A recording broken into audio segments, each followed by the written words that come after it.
Hello and a very warm welcome to a new video. My friend Manuel and I have decided to go on another little motorcycle trip. As we are not the best at planning things, we only knew in advance that we would like to ride around somewhere in the mountains. So we did what we always do and just said, hey, let's meet at a nearby gas station at 8 AM and then we'll figure out where to go. Of course, I was early as usual, grabbed a can of coffee and waited for Manuel. He was there right on time and we decided that we should just head south out of our hometown. After 5 minutes on the bikes, we decided that we wanted to go to Switzerland, or at least in that direction. So we turned onto the highway as quickly as possible and headed west.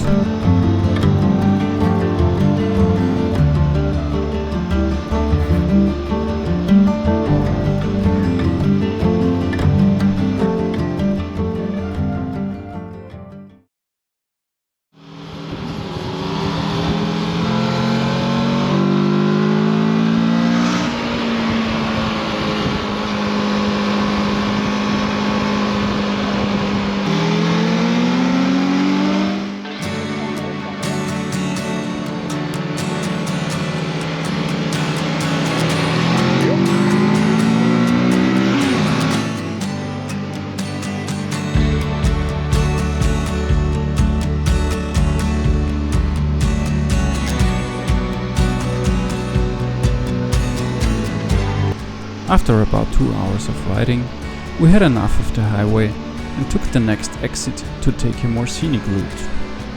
Our way led us over the Nassfeld Pass in Carinthia, which also allowed us to cross the border into Italy. The ride over the Nassfeld is actually a lot of fun, but unfortunately we had a bit more traffic than we had hoped for and were therefore unable to test the lean angle of our bikes properly, but at least it's easy to overtake a car on a motorcycle. And it's a bit of fun too.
After finally crossing the pass, we decided to take the next winding road to the west.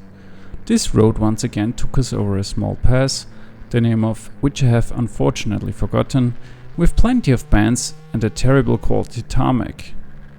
After riding over this mountain too, we reached lower altitudes around lunchtime. Of course, we also got lost in some villages along the way. We rode along a beautiful blue river before taking a short break to fill our stomachs with some snacks and coke. Unfortunately, it was incredibly hot, with already well over 30 degrees Celsius. So we briefly checked Google Maps and looked for the next road that went roughly in the direction we wanted to go and probably back into the mountains. After cruising around a bit, we finally found a decent road. Not the one we had seen on Google Maps before, but at least it was in the same area. Oh, and I have to say, this area was really, really beautiful.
Okay, enough of the nice views.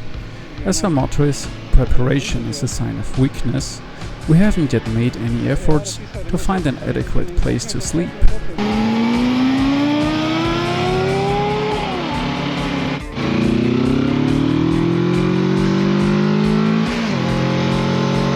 So we checked out the hotels nearby and were shocked to discover that there were only very expensive places to stay.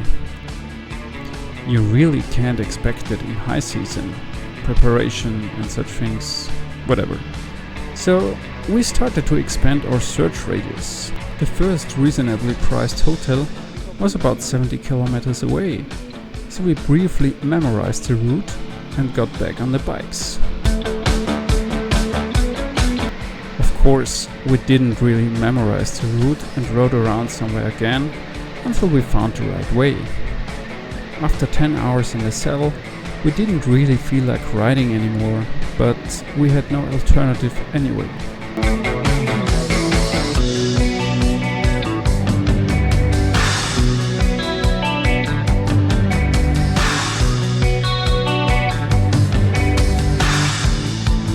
Eventually, we arrived at the hotel at around 8:30 p.m., had a quick shower, a tasty meal, and ended the evening with a few beers and a wonderful view of the mountains.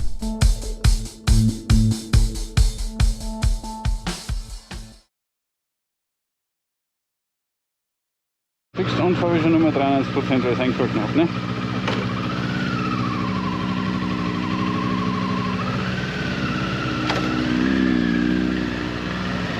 Ja, ich würde sagen, ich glaube recht auf dürfen wir nicht, ne?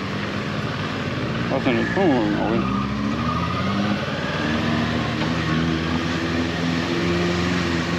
Good morning, day 2 has begun. Our actual destination was basically still Switzerland. After we didn't even come close to making it to Switzerland the day before, we started a new attempt on the second day. It couldn't be that far now, right? So we first rode through the small village where we spent the night and then simply took the next road to the west. As it is so typical for this area, after a few bends, we are greeted again with excellent views. And now, there's a short clip for the sound enthusiasts among you. It's really difficult to find a clip without any blah blah from us, as we always have our mouths open.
Great, isn't it?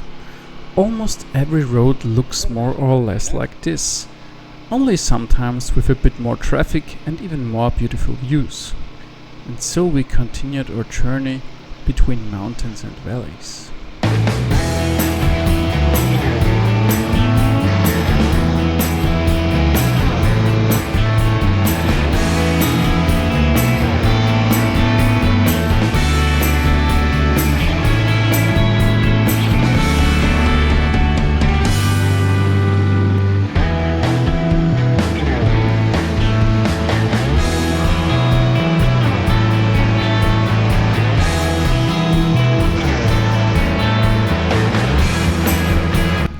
Following countless beautiful roads in higher regions, we arrived back in a proper valley in the early afternoon. After briefly checking the situation and treating ourselves to a small snack at the nearest supermarket, we realized that we had landed south of Bolzano. We were even able to learn a little this time and thought about if Switzerland would still be possible that day during our snack. The answer was no.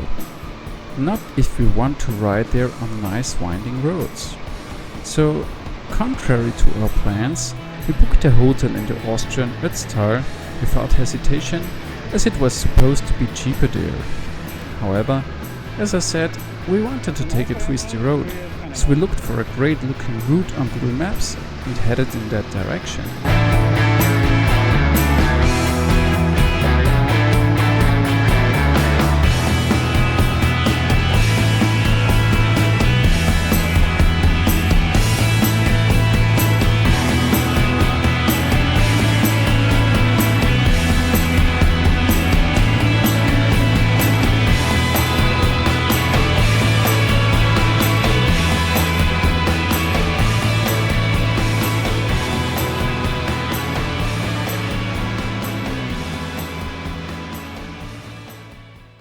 We chose an extra nice route through the hinterland so that we didn't have to sneak through the traffic in the sweltering heat. But things went the way they often do.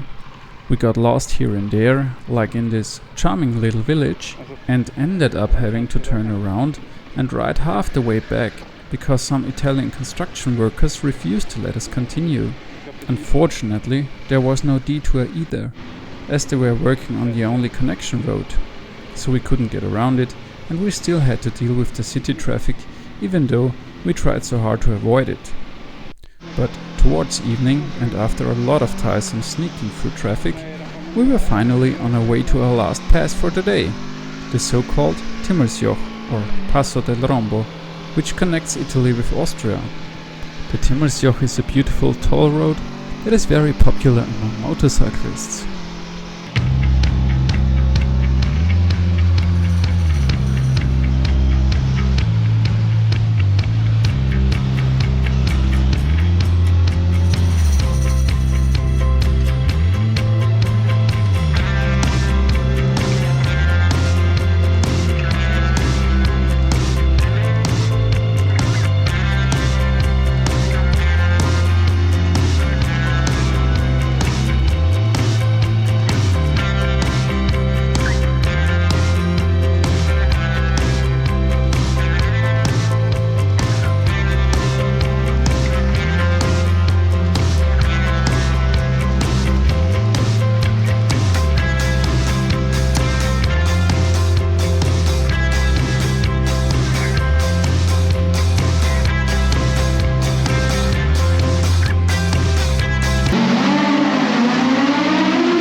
Well, after we crossed the pass, my GoPro switched itself off. How unusual for GoPros. But there was nothing exciting to see after that anyway. We made it to the hotel just before the rain started and went out for dinner. If you are interested in how the trip went on, keep an eye on the channel. The next few days will be covered in the following video. Many thanks for watching and see you soon.